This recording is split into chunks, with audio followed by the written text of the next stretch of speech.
We're back for another tantalizing edition of Dog Center, brought to you by Athens Regional Medical Center, the official healthcare provider of the Georgia Bulldogs.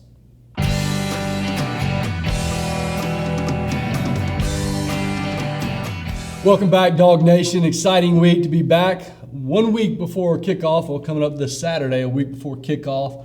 A lot of things going on in the media. Yeah, it's that time of year, man. It's like the Saturday after the 4th of July in the sports world. I mean, everybody's excited. Everybody wants something to be there. But right now, there just ain't a lot happening. There is not. It is. We were talking before the show, probably the most boring preseason I can remember. I mean, we've already worn out the thing about the running backs. We've worn out the thing about the quarterbacks. Why don't we have anything to talk about? Well, why are we doing Dog Center? we're so smart. We should have waited at least another week. Geniuses. But, I mean, it's just that time. I mean, why don't Kirby want to tell people stuff, Deke? It's like Belichick or Saban. You got to keep it under wraps. Don't leak it. Don't let the opponents have a leg up come the game, I guess. But yeah, absolutely. You can't get anything from him. No, Kirby has done a phenomenal job keeping the media at bay, keeping his stuff in house. But there was an article written yesterday about how no players are divulging anything. People are keeping everything under wraps, and it's kind of discipline I love seeing. Although I wish I could get the juice, I'm a soap opera queen like everybody else is around this stuff. But Kirby does give press conferences, How does a typical Kirby press conference go? Give me a little reenactment. You'll do a little role play. Absolutely. So I'm Kirby. I'll be Chip Towers. You can't say his name. Skip Powers. Skip Powers. Yeah. Okay. So Skip Powers here. Who's going to be our starting quarterback? Well, first off, Skip, terrible question. No, probably a good question. But here's the answer. This is an honest answer. We've got several quarterbacks. We've got 3 who are competing. One of those will be the starting quarterback in all likelihood. Next question. So that's pretty much how the press conferences roll. What about you, Bobby Manziel? You got anything over there? Questions for Kirby? I'm going to ask about the running backs. Who do you think is going to start that opening game? Is Chubb going to be back? Chubb's healthy. Chubb's looking good. He's looking decent. Chubb has potentially practiced. Sonny Michel, little injury. It happens. He's taking some reps. He's getting better. He's working hard. But then we've got some other guys too. Brendan Douglas, Brian Herring, Evander Holyfield. There's some talk that Evander Holyfield got hurt. That's not something I'm allowed to speak on right now. Is it Evander? Huh? Is it Evander? You trying to get smart at the press conference? Evander called and said Elijah is not hurt. No, never mind. He did not say that. Point is, we've got 7 or 8 running backs who all have the potential to start.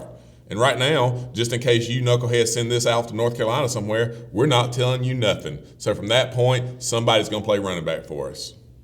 There you go. That's how he goes about the press conference. It's wonderful. It's refreshing. Right? I need to work on my Kirby impersonation, though. I don't feel like I gave him much stuff there. You didn't give him justice. But I don't blame him. I mean, why tell us? It makes no sense for him to tell us what's going on, even if it gives the opponent one little bitty thing to practice on, one little bitty thing to be a leg up with. It makes no sense for him to tell us that stuff. Right. So when it comes out to media, what he says in public, you're not going to get much out of him. He learned from the best. He's been part of Nick Saban's group. But yes, he did. He if you meet Kirby and if you see him not on camera, not with the media around, he's a really open, straight up guy. Oh, yeah. He tells you a lot of things that are just like, well, this is what we got to deal with. So we're going to find out soon enough. We will very soon. So we're so close. In fact, fortunate enough to go to Touchdown Club of Athens Monday. He covered a lot of interesting topics, which there was media there, and they've rehashed a lot of it. So some good things he brought up. A couple of the comments that I took away from it was he went into our depth and our freshmen and who's going to play us. So everybody wants to know, of course. But his comment was we have 20 true freshmen that are in the 2D depth chart. And first off, just for those of us out there who are watching don't know exactly what it means, Deacon, when we say in the 2D real-world terms, what does that mean? Well, real-world terms. Well, it could mean you are really too deep, or it could mean you're further down the depth chart. It's just kind of how the coaches said it to kind of push you, motivate you. But in all likelihood, if those guys have been listening too deep, when the kickoff happens. Well, one injury away. You're one injury away from being in there playing. So he's getting them prepared. But normally that horrifies me going into the season. We got that many freshmen ready to play. You don't like 18 and 19-year-olds carrying the banner of the Bulldog Nation? Yeah, well, hey, if you got, I mean, That brings a little poker factor. There's been some Yeah, good it's poker teams though with a lot of freshmen. I mean, yeah, absolutely. Well, back at Ohio State a couple years ago. I mean, yeah, it's certainly. possible, right? Yeah, you can certainly win if you've got the horses. The question is, do we have the horses? That still remains to be seen. And he even went into depth on how they make their scrimmages a lot like game day. A lot of these freshmen were not in the 93,000 game. So what do they do? The interesting thing is he said before a scrimmage, they take them out to movie the night before. They go through the whole drill so that when they get there in the Georgia Dome, they're ready to roll. The other factor he had was he's very limited on seniors. Look at our roster. Seniors are non-existent on this team. Well, all I know is them young pups better be ready to eat because there ain't no more kibbles and bits. I mean, it's time to eat some daggum steak. So Yeah, them absolutely. young pups better be ready. So finally today, we're going to get on to, they're going to start practicing for North Carolina. I didn't want to wear them out, bore them too early. I imagine North Carolina will be doing that the same, so we get to roll on. Another interesting takeaway from that, the culture of accountability, which has been, we've definitely, as a squad, have had our interesting moments off the field past couple of years. His philosophy on the culture of accountability, I'm assuming he's pulled this over from Saban, was players are accountable to players. If you got an issue with your brother, you got to confront him, rat him out. There's no more of this me, and that's his deal. He said that's You rat out your brother? pretty much what he said. Now, Okay. seriously, All right. rat out your brother, confront him. This is not the way we do things. It's a team accountability culture. I like it. Yeah, but you think about most of these kids today, they're like, I'm not ratting him out. It's none of my business. He's saying, no, it's absolutely your business. Yeah. They're part of a team. We can't have that go on. He said that's the hardest thing we've got to pull through. Your thoughts on that, Deke? I agree with it. What your teammate does affects you and the rest of the team. I know when Russ and I were playing, just thinking of off-season conditioning, there was nobody slacking off, being lazy, not running hard.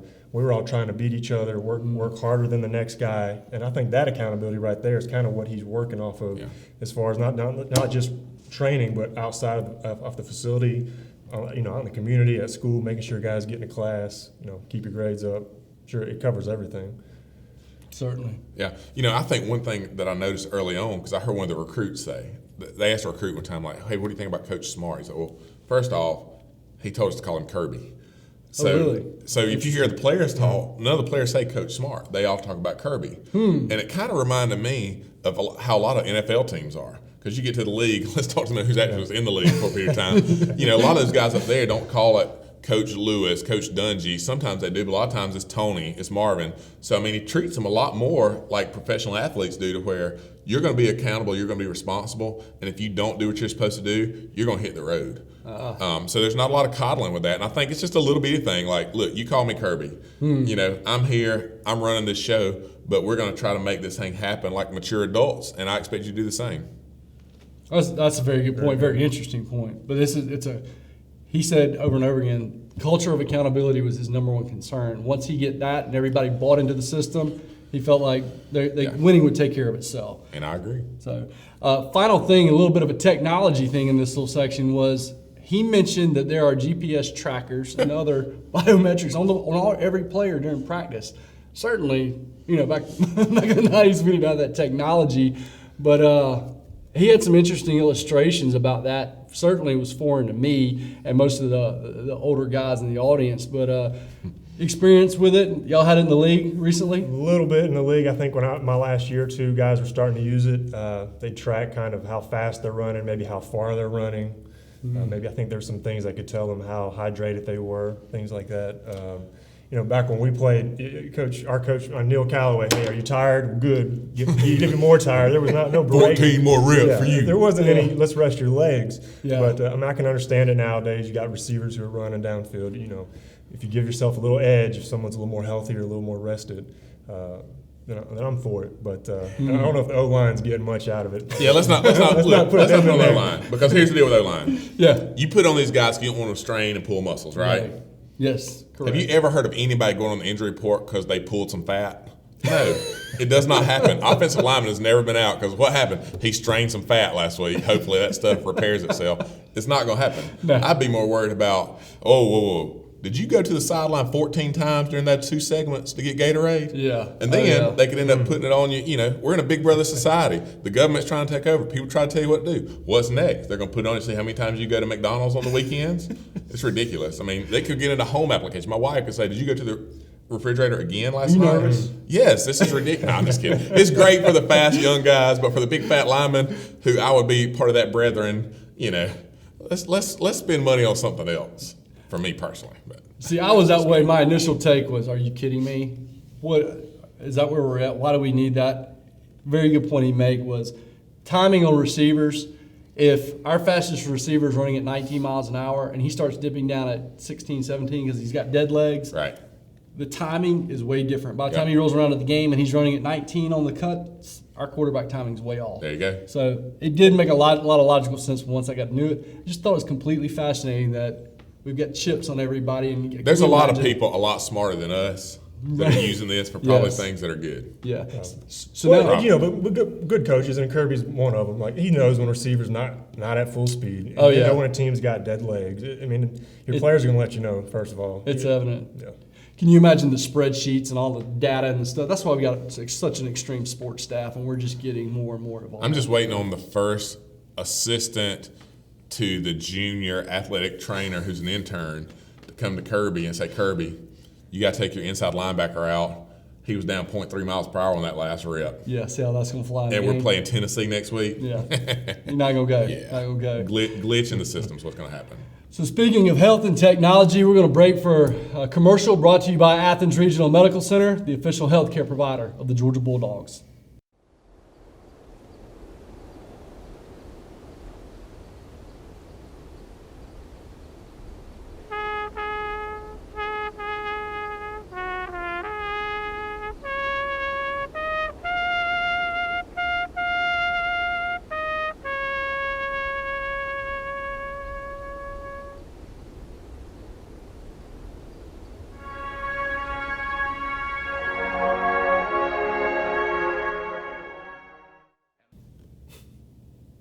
I'm telling you, man, that trumpet does it for me every time. Absolutely. I mean, I was never in the band or whatnot, but if I could play the trumpet one time on a Saturday morning up there in the corner of the stadium to get the Dog Nation fired up. Oh, yeah.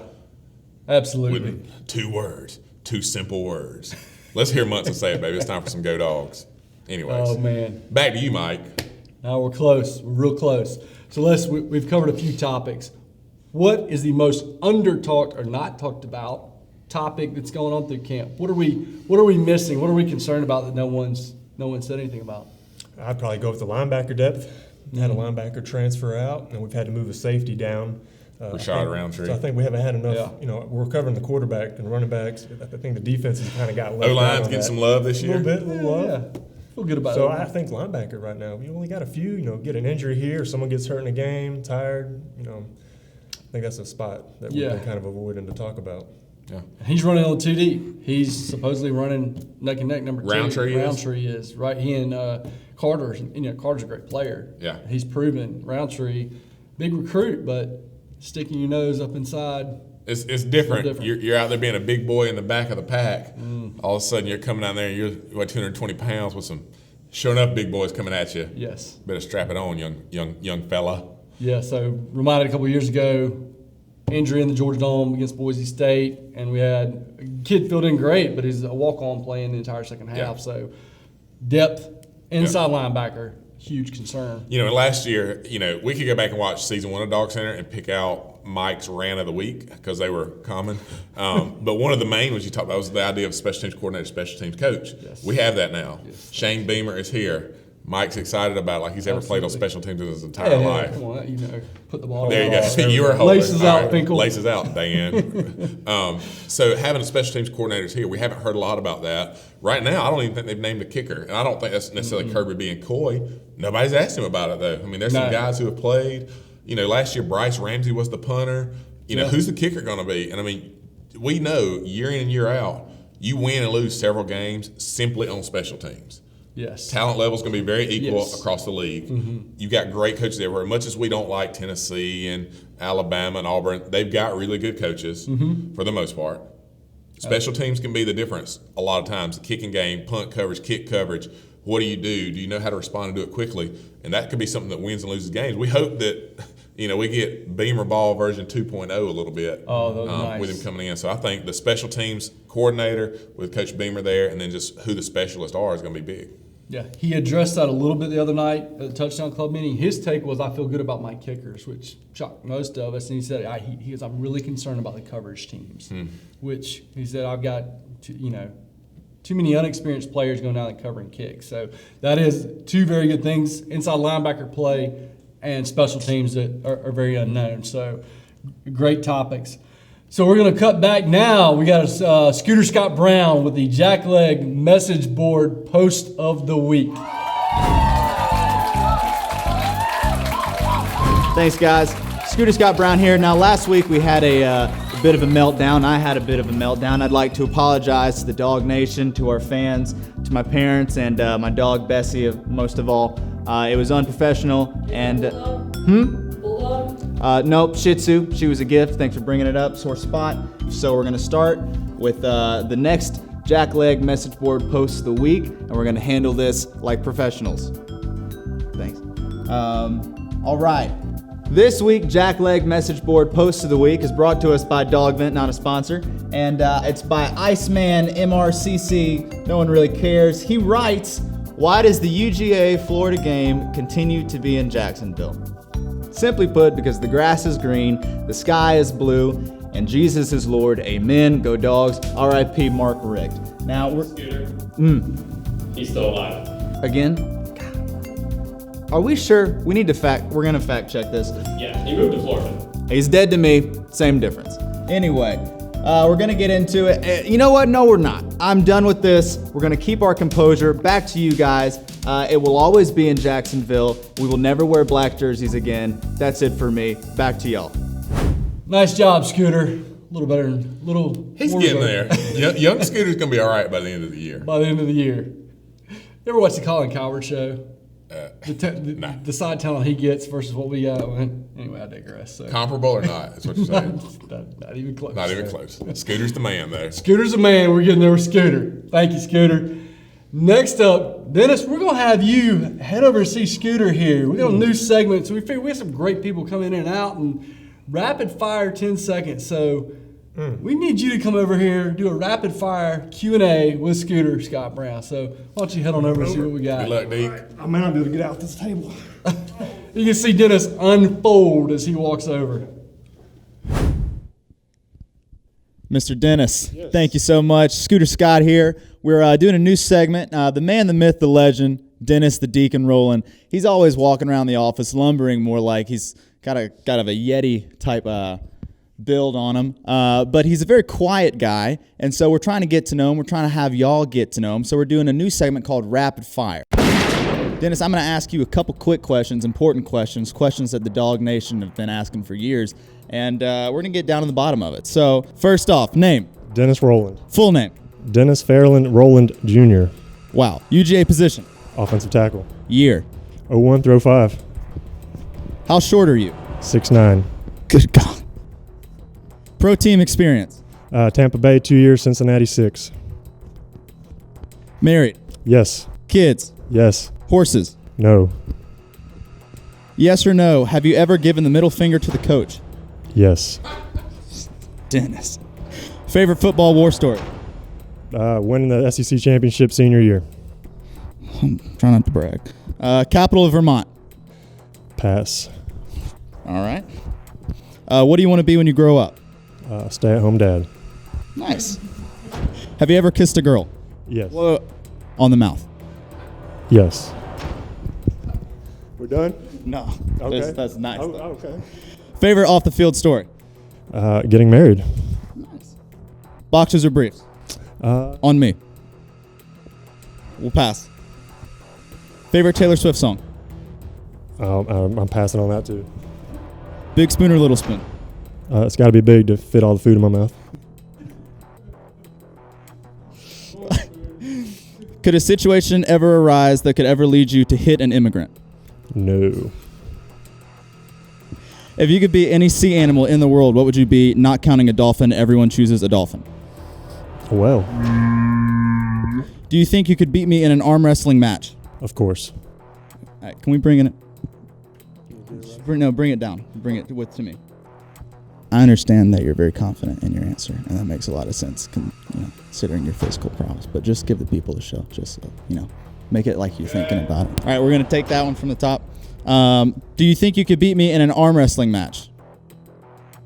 I might have to. All right, that's about all the time we have here today. We're going to see you next week. We got the Jackleg message board post of the week. We got Mr. D here. We get to know him a little bit more. We're going to get to know some of the other people on the board. And that's it for me, Scooter Scott, and this Big D. I'm so scared. Good job, big fella. Goodness. Good job, big fella. Thank Proud you. of you. Appreciate it. I can tell you've been hitting the cardio at the gym. Goodness. That elliptical's been getting I burned didn't up. think I'd get through that. Yeah. You're good. Good deal. Not too many concerning answers, but we have a few things we need to talk about later. So, okay. That wraps up another edition of Dog Center. Come back next week. We're going to cover a little bit of North Carolina game plan and everything that Kirby divulges in this week's press conference. Go Dogs. I think I'm getting better at this, honestly. Digging the props. Next week, can we get more like snacks on set? I'm thinking juice